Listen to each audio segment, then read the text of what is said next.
The demonstration hall stretched wider than 3 football fields, packed with species from every corner of the galaxy.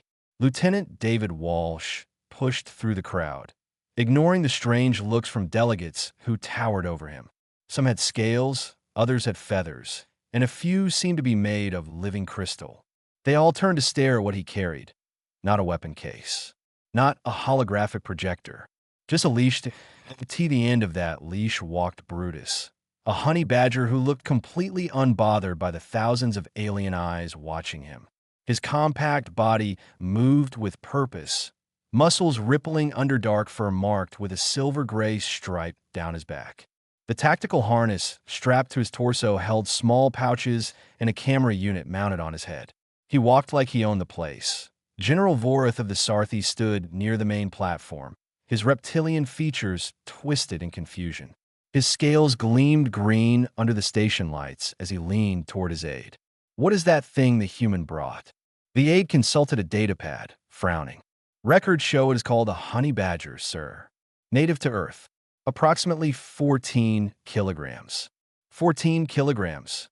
Vorith's tail swished in disbelief. "We just demonstrated a plasma cannon network that can melt asteroids." The Luminth showed gravity manipulation shields. The Kroviks brought swarm drone technology. And Earth sends one human with a small animal. Around them, other delegates whispered similar questions. The Luminth scientists aimed their bioscanners at Brutus, their crystalline bodies chiming softly as they worked. One of them, a researcher named Quira, made a sound of surprise. "These readings cannot be correct," she said to her colleagues. "The aggression markers in this creature are higher than our combat-augmented soldiers. Must be a scanner malfunction," another Luminth replied. David reached the presentation platform and climbed the steps. Brutus followed without hesitation, then sat down exactly where David pointed. The honey badger looked out at the crowd with dark eyes that showed no fear, no excitement, just a kind of patient readiness. Pol, the Quellan administrator running the conference, approached with uncertainty clear in his amphibious features. "Lieutenant Walsh, we were expecting a technology demonstration. Did Earth not receive the summit guidelines?" "We received them," David said calmly.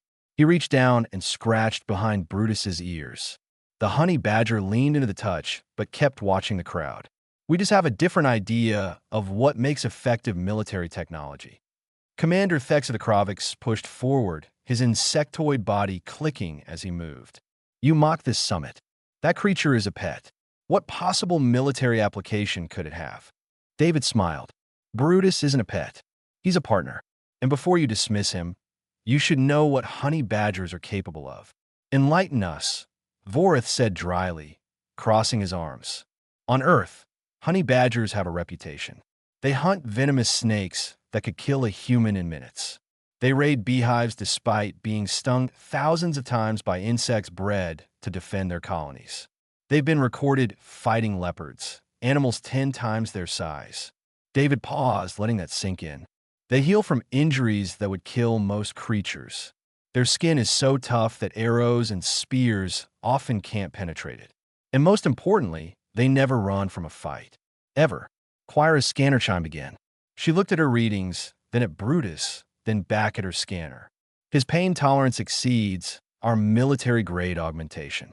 But these readings show it is biological, not technological." "How is that possible?" "Evolution," David said simply. 60 million years of it. Brutus represents what happens when nature creates the perfect survivor." Thex made a dismissive gesture. "I could crush that thing with my smallest war drone." "Could you?" David asked. The question hung in the air. "Of course," Thex said, but his voice carried less certainty than his words. Vorith stepped forward, his general's pride clearly wounded by what he saw as Earth's insult. "Lieutenant Walsh, if you are serious about this demonstration, prove it. My colleague's combat drone against your animal. Unless you are afraid." The crowd went silent. This was a direct challenge, and everyone knew it. David looked down at Brutus, who had started licking his paw, completely unconcerned with the political drama happening around him. Brutus doesn't perform tricks. He doesn't fight on command. But if your drone attacks him, He will defend himself. Is that acceptable? Fex's mandibles clicked rapidly, a sign of excitement. More than acceptable. Prepare the arena. The conference hall's combat demonstration area activated with a hum of energy.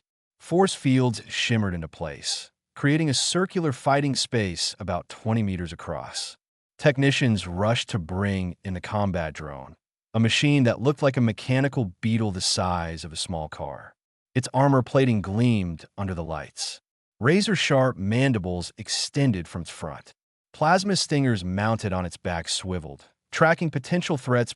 200 kilograms of military hardware versus 14 kilograms of fur and teeth. The crowd pressed against the force field barriers, wanting a better view. Delegates from a dozen species watched with a mixture of curiosity and pity. Some had already started recording, clearly expecting this to be over in seconds. David unclipped the leash from Brutus's harness. He knelt down and whispered something that only the honey badger could hear.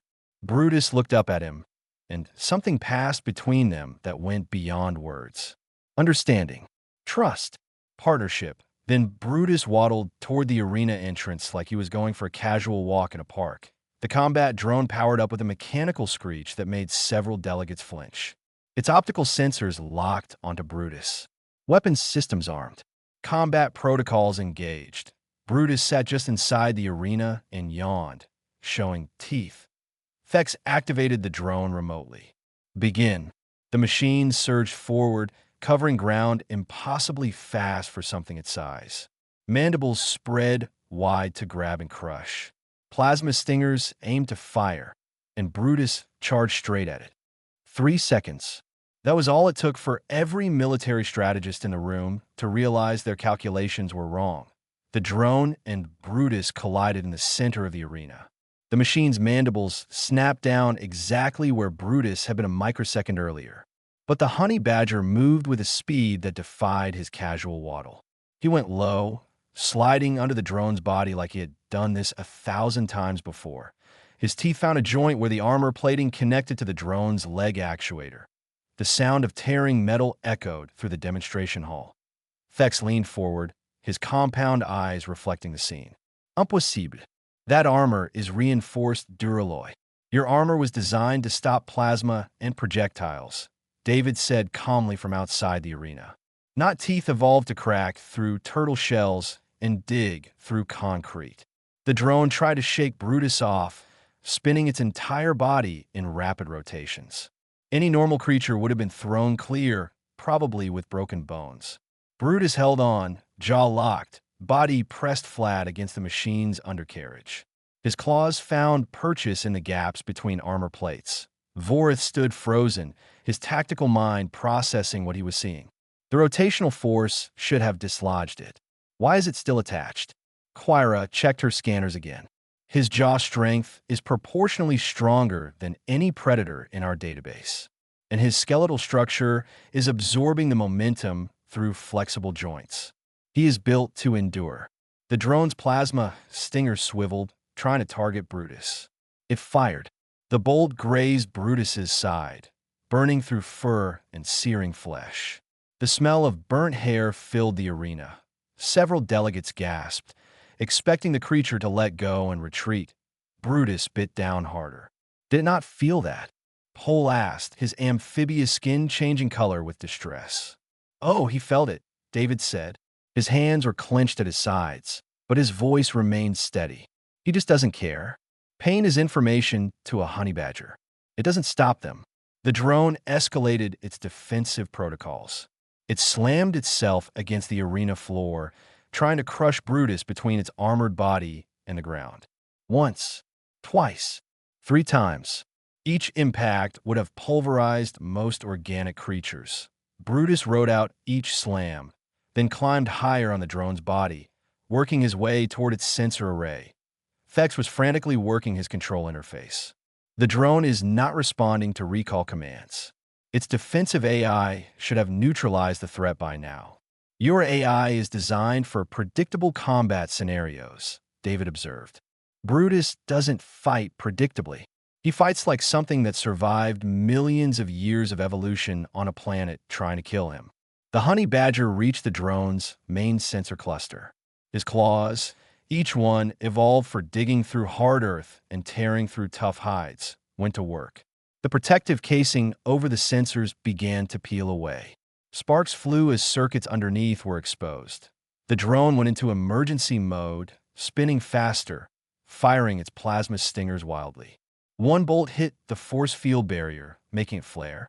Another scored the arena floor. Brutus found what he was looking for. The drone's power coupling, a reinforced conduit that fed energy from the core to the weapon systems. He bit into it. The plasma stingers died immediately. Structural analysis. Vorith demanded of his aides. Sir, the creature identified the critical vulnerability in 40 seconds and exploited it. That is faster than our tactical AI could assess the same target. The drone was still moving, still trying to dislodge its attacker, but it was dying. Brutus had severed 3 major system connections and was working on a 4th. His movements were precise, methodical. This was not blind rage or animal panic. This was a creature that knew exactly how to dismantle an opponent. One final crunch of metal, and the drone collapsed, systems failing across the board. Emergency lights flickered across its surface, then went dark. Brutus stood on top of the wreckage. He made a chattering sound, almost like laughter. Then he sneezed, shook himself, and started grooming his paws as if nothing unusual had happened. The demonstration hall was completely silent. David opened the arena entrance and walked in, medical kit in hand. He approached Brutus calmly, speaking in soft tones. Good boy. I know that hurt. Let me see. Brutus allowed David to examine the plasma burn on his side. It was ugly. The fur burned away to reveal reddened skin underneath. David applied a gel that made Brutus flinch slightly, then wrapped the area with a thin bandage. You will need our medical team, Pole said, approaching the arena with a team of alien doctors. That burn could become infected. Appreciated, David said, but honey badgers have immune systems that would make your medical team jealous. You will be fine in a few days. Quira was still staring at her scanner. His healing factors just activated.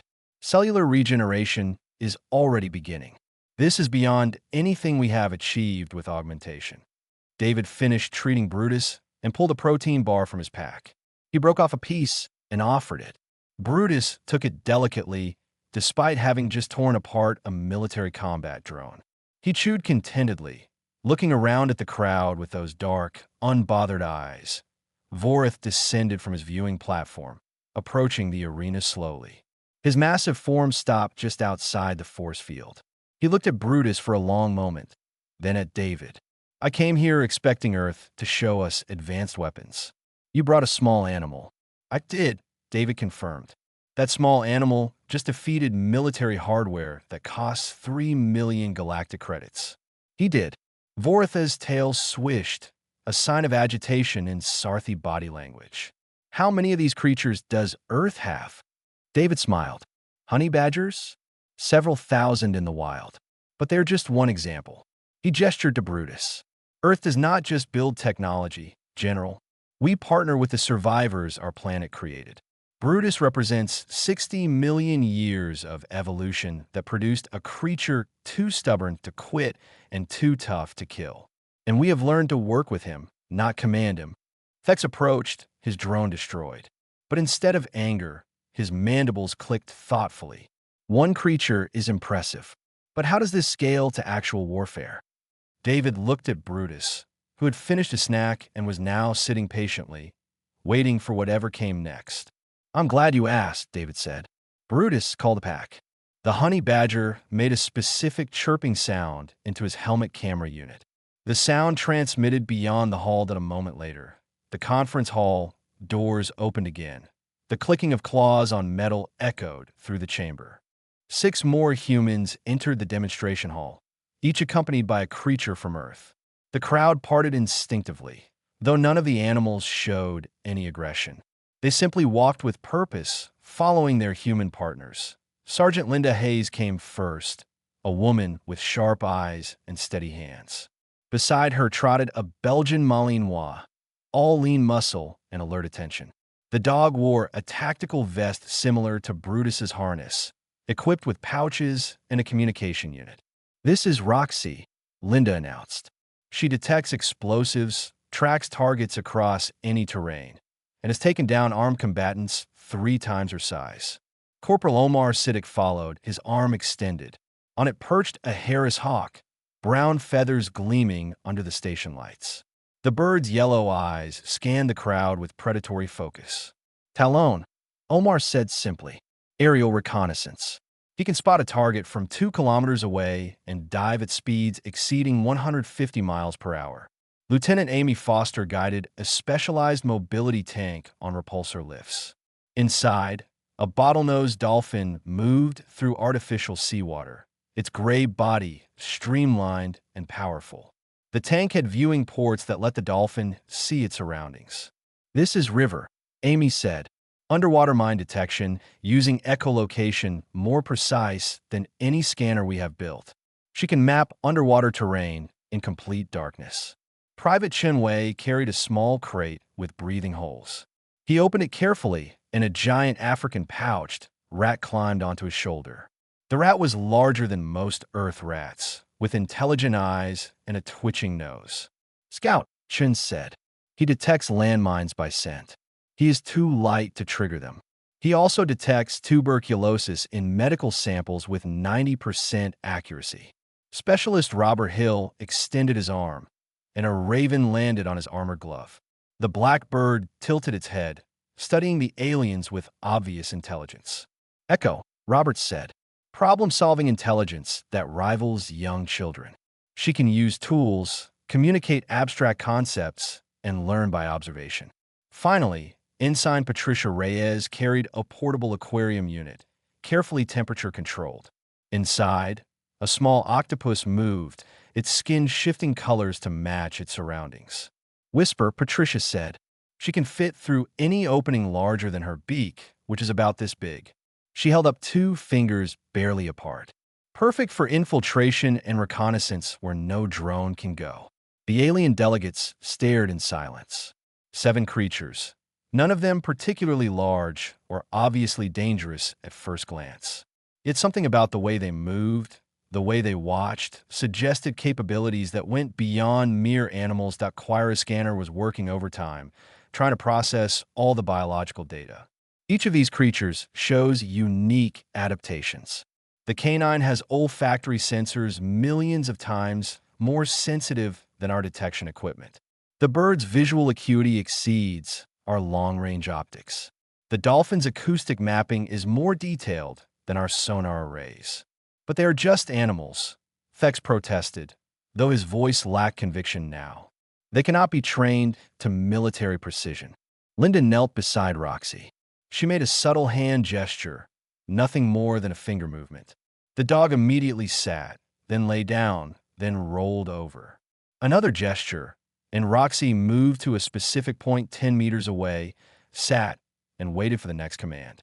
"She knows over 100 commands," Linda said, "and she does not follow them because she is programmed. She follows them because she trusts me, and I trust her. That bond cannot be hacked, cannot be disabled by electromagnetic pulse, cannot fail because of a software bug." Omar sent Talon into the air with a simple arm motion. The hawk soared to the demonstration hall's ceiling, circled once, then dove straight down at tremendous speed. At the last possible second, Talon flared his wings and landed precisely on Omar's outstretched arm. Try getting a drone to do that without complex AI and constant sensor recalibration, Omar said. Voris stepped closer, his tactical mind clearly working through the implications. "You said these are partnerships. What does that mean exactly?" David joined his team, Brutus following at his heel. "It means we do not own these creatures. We work with them. Roxy could leave Linda anytime she wants. Talon could fly away and never return. Brutus could simply walk off and live in the wild. But they choose to stay with us." "Why?" Pol asked, genuinely curious. "Because we saved Roxy from a shelter when she was 6 months old," Linda said. "Because Omar raised Talon from an injured chick he found. Because David rescued Brutus from the legal pet trade. We earned their loyalty through care, through respect, through proving we would never abandon them. Amy added, River was caught in a fishing net and would have died. I spent 3 months rehabilitating her. Now she works with me because she wants to, not because she has to. The concept seemed to puzzle many of the delegates. Their civilizations built tools, programmed machines, created AI constructs. The idea of earning cooperation instead of commanding it was foreign. Quira approached carefully. May I scan them more closely? Ask them. Not me, David said. Quira looked confused. They cannot understand me. They understand tone, body language, intent. Approach slowly. Let them come to you if they choose. The Luminth scientist knelt, making herself less threatening. She extended her crystalline hand slowly. Brutus watched her for a moment, then waddled over and sniffed her hand. He allowed her to run her scanner over him, though he clearly found it boring. The bond between you, Quira said quietly. It registers as mutual emotional feedback. You care for each other. This is not a tool relationship. Exactly, David said. That is what Earth brings to the galaxy. Not better weapons, better partnerships. Vorith crossed his arms. But in warfare, emotion is a weakness. Caring makes you vulnerable. David smiled. Does it? Linda, what happens if someone threatens Roxy? Linda's expression hardened. They would regret it. And if someone threatens you? Linda looked at her dog. Roxy's ears were forward, alert, watching her handler with complete focus. Roxy would defend me with her life. That is the difference, David said to Vorith. Your soldiers follow orders. Our partners fight because they choose to, because the bond between us is worth defending. You cannot program that kind of loyalty. You have to earn it. Before Vorith could respond, alarms shrieked through the station. Emergency lights flashed red. An automated voice announced in multiple languages, Alert. Hostile vessels approaching. All personnel to defensive stations. This is not a drill. The conference hall erupted in controlled chaos. Delegates rushed toward their ships or defensive positions. Station security mobilized. David looked at his team. They were already moving, hands going to weapons, creatures alert and ready.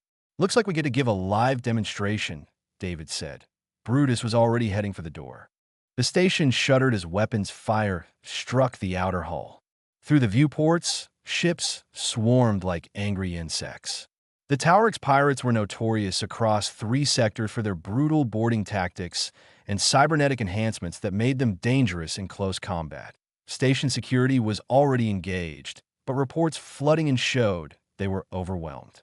20 Taurix had breached Sector 7 through a hull rupture. More breaches were being reported in other areas. David's team reached Sector 7 in under 2 minutes. They found station security pinned down behind makeshift barricades. Plasma fire lighting up the corridor in bursts of superheated energy. The Luminth security captain, Orvis, had burns across his crystalline structure. Fall back, Orvis shouted when he saw the humans arrive. You're not equipped for this. Those are Taurix shock troops, cybernetically enhanced. You will be killed. David assessed the situation with practiced eyes. 20 pirates spread across the corridor. Half organic, half machine. Their cybernetic implants gave them enhanced strength and targeting systems. They moved with mechanical precision, advancing slowly behind energy shields.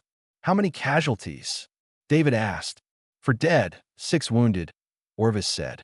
We cannot hold them. Linda was already moving, Roxy at her side. Roxy, search pattern Delta. The dog's nose went to work immediately, sniffing along the barricade, the floor, the air. Her behavior changed suddenly. She sat, paw raised, staring at a specific section of wall. Explosives, Linda said. They planted charges to collapse this corridor behind us. We would have been trapped. Shin sent Scout forward. The rat moved along the wall where Roxy indicated, too small and quick to be noticed by the advancing pirates. His tiny paws found a device, marked it with a chemical scent only the human's equipment could detect. Chin pulled out a scrambler and disabled the charge remotely. Trap neutralized, Chin reported. Omar sent Talon into the upper levels of the corridor, where service conduits created shadows. The hawk's eyes, designed to spot mice from hundreds of meters up, picked out two Taurix snipers hidden in maintenance alcoves. Snipers, positions marked, Omar said, highlighting them on his tactical display. Robert sent Echo forward. The Raven flew erratically, making her hard to target, and landed on one sniper's shoulder. She pulled at cables and wires with her beak, creating chaos. The sniper swatted at her, losing focus. That was all the opening David's team needed. Two precision shots took out both snipers. "We move now," David said. Brutus, Roxy, clear the path. The honey badger and the dog charged forward before the pirates could react. Their low profiles and speed made them nearly impossible to target. Brutus went for the lead pirate's leg, finding the joint where organic met cybernetic. His teeth crushed through the connection, severing the interface. The pirate's leg went dead, and he collapsed, becoming a hazard to his own team. Roxy targeted weapons, using her speed and training to knock plasma rifles from hands, to bite through power cables, to create chaos in the enemy formation. She was not trying to kill. She was disrupting, exactly as trained. The pirates tried to adjust, but they had never faced opponents like this. Their tactical programming expected soldiers, drones, conventional threats. Not creatures working with intelligence, but fighting with instincts millions of years old. Linda followed Roxy's path, using the confusion to place precise shots. Chun and Omar provided covering fire. David coordinated it all, reading the battle like someone who had done this countless times. 0.4 minutes after engagement began, all 20 Taurix pirates were down. Killed, wounded, or disabled. 0 human casualties. Roxy had minor scratches. Brutus had bitten through something that leaked hydraulic fluid and was licking his chops in disgust. Orvis stared in disbelief. "How? We have been fighting them for 20 minutes. You neutralized them in 4. We did not fight harder," David said. "We fought smarter. Our partners gave us information your sensors could not. They detected threats your equipment missed. They created chaos that disrupted enemy coordination. More alerts came through. Sector 4 had a breach. Sector 12 was under attack. The main Taurix force was pushing toward the conference hall, where most delegates were sheltering. David split his team. Linda, Chun, hold this sector. Omar, Patricia, Robert, take Sector 4. Amy, keep river monitoring for underwater infiltration attempts. I will take Brutus to the main force. 1 human and 1 honey badger against the main attack." Orvis said, "That is suicide." "No," David said, checking his weapon. "That is exactly where we are most effective. Brutus with me." They moved through the station corridors, following the sounds of combat. The main Taurix force was 50 strong, heavily armed, pushing through station security like they were barely there. They had energy shields that deflected most weapons' fire, heavy armor that absorbed hits that got through. They were professional, deadly, efficient. David analyzed their formation from cover.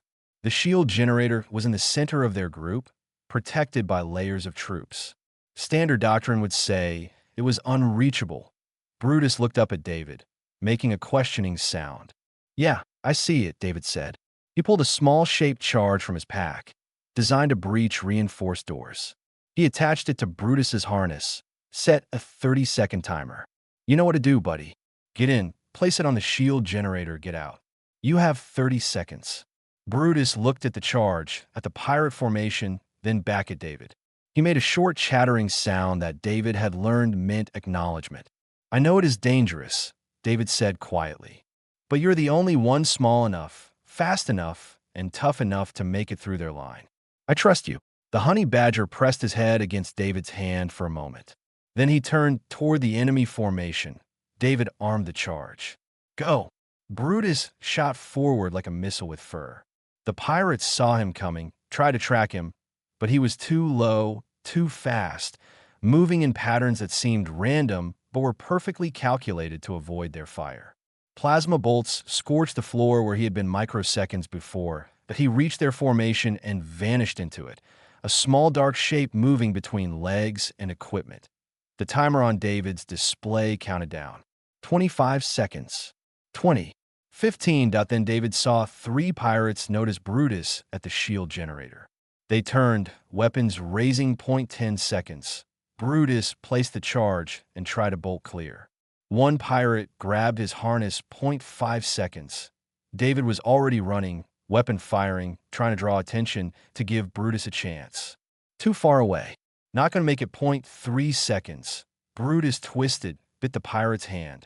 The pirate released him. 0.1 second. The charge detonated. The explosion tore through the pirate formation, collapsing their shield generator in a burst of electromagnetic discharge.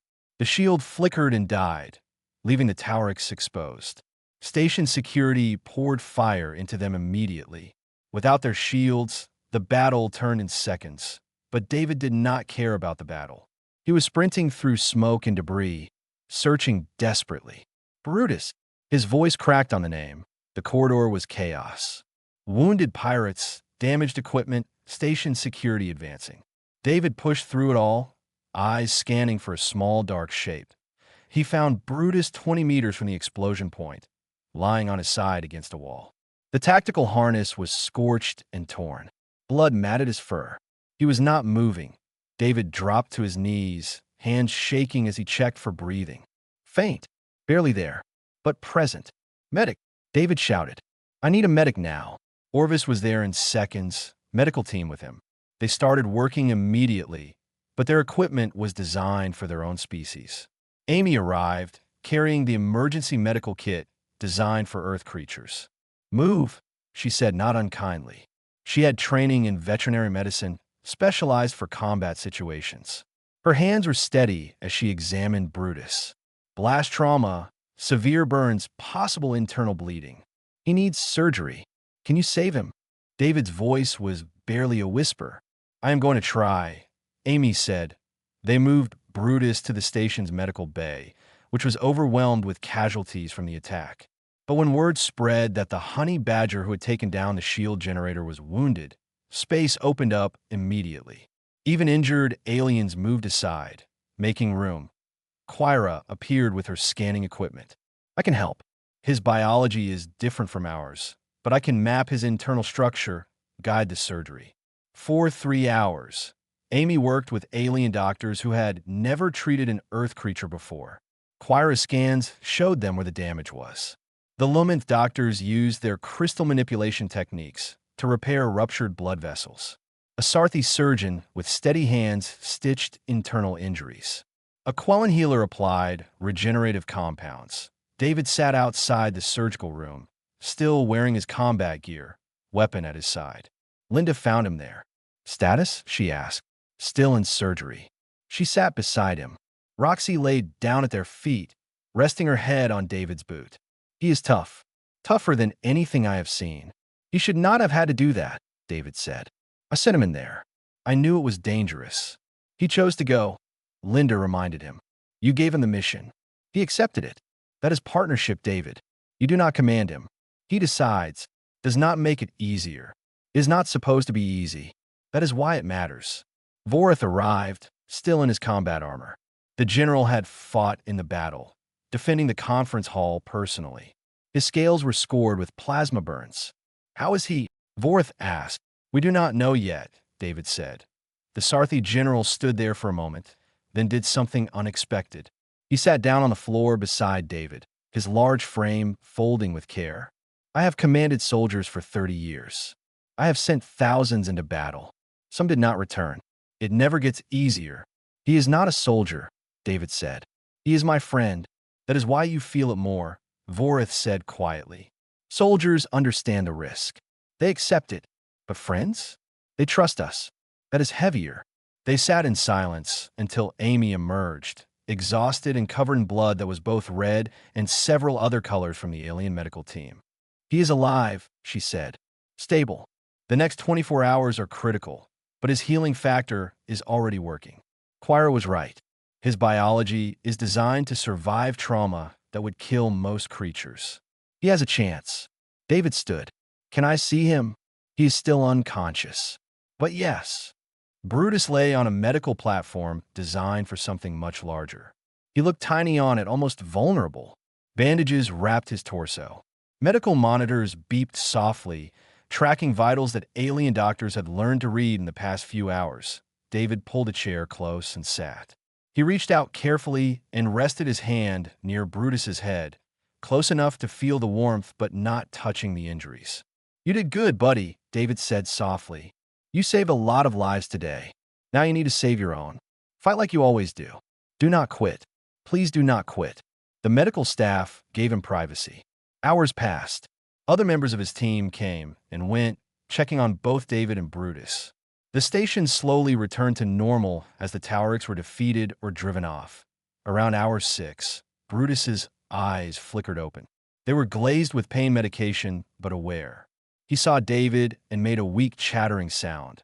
David felt tears he had been holding back finally fall. "Hey there. Welcome back." Brutus tried to move, winced, decided against it. David carefully moved his hand where Brutus could see it. The honey badger pressed his nose against David's palm, a gesture of recognition and trust. "You scared me," David said. "Do not do that again." Brutus made a sound that might have been agreement or might have been defiance. With honey badgers, it was always hard to tell. Quira entered with her scanner. "His healing factor has exceeded all projections. The burns are already beginning to repair. The internal damage is stabilizing faster than we predicted. In 3 days, he should be mobile. In a week, fully recovered. Earth creatures are designed to survive," Amy said, joining them. "We come from a world that tried very hard to kill us. We adapted." Over the next days, word of Brutus's condition spread through the station. Delegates who had dismissed Earth's demonstration came to Medical Bay. They brought gifts, though none knew what a honey badger would want. Vorith brought high-protein military rations. Thex brought a small statue of a Kravix warrior, which he placed near Brutus's bed as a sign of respect. Even Pole came, offering seed from his homeworld that apparently helped with healing. By day 3, Brutus was awake and alert, though still healing. David smuggled in hard-boiled eggs, Brutus's favorite food. The honey badger ate them enthusiastically, which the medical staff took as a good sign. By day 5, Brutus was walking short distances, testing his limits. By day 7, he was back to his normal self, minus some scarring under his fur that would never fully fade. The conference reconvened, this time with a different tone. The demonstration hall looked different this time. The platforms still displayed advanced technology from across the galaxy, but the delegates viewed them with different eyes. They had seen what happened when theory met reality, when perfect plans met actual combat. David stood at the main platform again, Brutus at his side.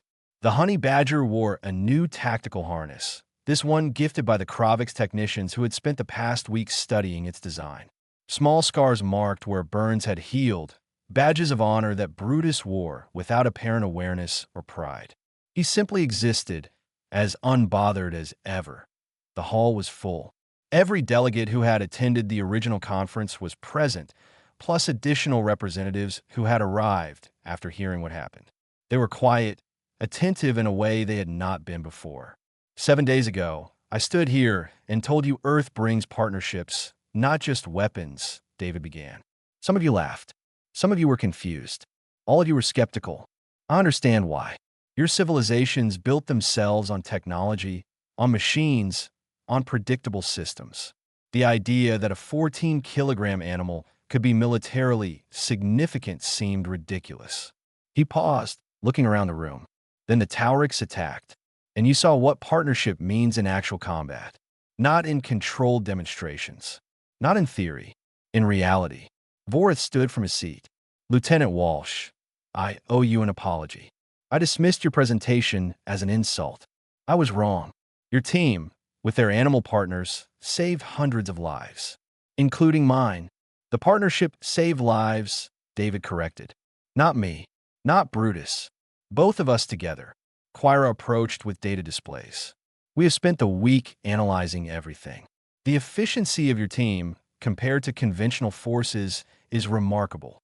You gathered intelligence faster, neutralized threats more effectively, and adapted to changing situations better than our AI systems. Because we were not relying on one type of intelligence, Linda said, joining David on the platform with Roxy. Roxy smells things I cannot. I see patterns she cannot. Together, We are more than the sum of our parts. Omar added, Talon's vision, my tactical training. Chun and Scout's combination of human technology and natural detection abilities. Every team works the same way. We complement each other. Thex stood, his mandibles clicking thoughtfully. I have been analyzing the footage of the shield generator mission. The honey badger made decisions no AI would make. He improvised, adapted, took risks that were statistically unlikely to succeed, but did succeed because he did not fight according to predictable patterns. Because he does not fight according to programming, David said. He fights according to instinct refined by millions of years of evolution. And he trusts me to be his partner in that fight. Pole approached, his amphibious features showing uncertainty. This concept of partnership, could it work for other species? Our worlds have creatures, but we never considered working with them. That is what we would like to discuss, David said. Earth is not special because we are stronger or smarter. We are special because 40,000 years ago, our ancestors looked at a wolf and saw not a threat, but a potential friend. They share their fires, their food, their lives. And the wolves chose to stay. That partnership became dogs, and it taught us that we did not have to face the universe alone. Over the following weeks, the galaxy began to change. Slowly at first, then with growing momentum. The Sarthi returned to their homeworld and began programs with their planet's apex predators. Vorth himself partnered with a creature like a scaled panther, spending months earning its trust. His military advisors were skeptical until they saw how the partnership enhanced his tactical awareness. The Lumens started studying emotional bonds, something their crystalline biology had made difficult to understand. Quira partnered with a flying creature that resonated with her harmonic frequencies, creating a communication no technology could replicate. Even the Kraviks, who had relied entirely on drone technology, began experimenting. Thex found a small arthropod species on his homeworld that could fit into spaces their drones could not. The partnership was awkward at first, but it grew. The Quellan, with their amphibious nature, discovered they could work with aquatic life in ways they had never imagined. Their underwater operations became more effective than any technology they had developed. 6 months later, another summit was called. David arrived with Brutus, who now had a reputation across multiple sectors. Young aliens asked to meet him, to touch his scarred fur, to hear the story of the honey badger who took down a shield generator. Brutus tolerated the attention with his usual disinterest. He was not interested in being famous. He was interested in the protein bars David kept giving him and in the interesting smells the alien delegates carried. The summit was different this time. Yes, there were technology demonstrations, but there were also partnership showcases. Vorth presented with his scaled panther. Quira demonstrated her resonance bird's abilities. Thex showed how his arthropod partner enhanced his reconnaissance capabilities. Earth was no longer alone in understanding that the strongest weapons were not always the ones you built. During a break in presentations, David found Vorth standing in the observation deck, looking out at the stars. Having regrets, David asked. No, Vorth said. I am thinking about all the years we spent building bigger weapons, better ships, stronger shields. And we never thought to look at what was already beside us. It is not too late. No, Vorth agreed. He looked down at the scaled panther resting at his feet. The creature looked up at him with eyes that held intelligence and trust. It is never too late to learn. In the demonstration hall below, a Sarthi child approached Brutus carefully. David nodded permission. The child extended a scaled hand. Brutus sniffed it, then allowed the child to pet his head. The child's eyes went wide with wonder. Why did the human bring the honey badger? The child asked her parent. The parent, a military officer who had witnessed the Taurix battle, knelt beside her daughter. Because the galaxy brought technology, but Earth brought something better. They brought family. They brought the understanding that we are stronger together than apart. And they taught us that the fiercest warrior is not the one with the biggest weapon, but the one who fights for something they love. The child looked at Brutus with new understanding. The honey badger, completely unconcerned with the philosophical discussion happening around him, yawned and settled down for a nap. David scratched behind his ears. Good boy, Brutus. You changed the galaxy, even if you do not care. Brutus made a soft chattering sound, that might have been acknowledgement or might have been him dreaming about his next meal. Either way, he had done his job. He had shown the universe that partnership was stronger than programming, that trust was more valuable than technology, and that sometimes the smallest warrior carries the biggest lesson. The galaxy was learning. Slowly, carefully, but genuinely. And Earth, with its honey badgers and dogs and hawks and dolphins, was teaching them that the best weapons were the ones that chose to fight beside you.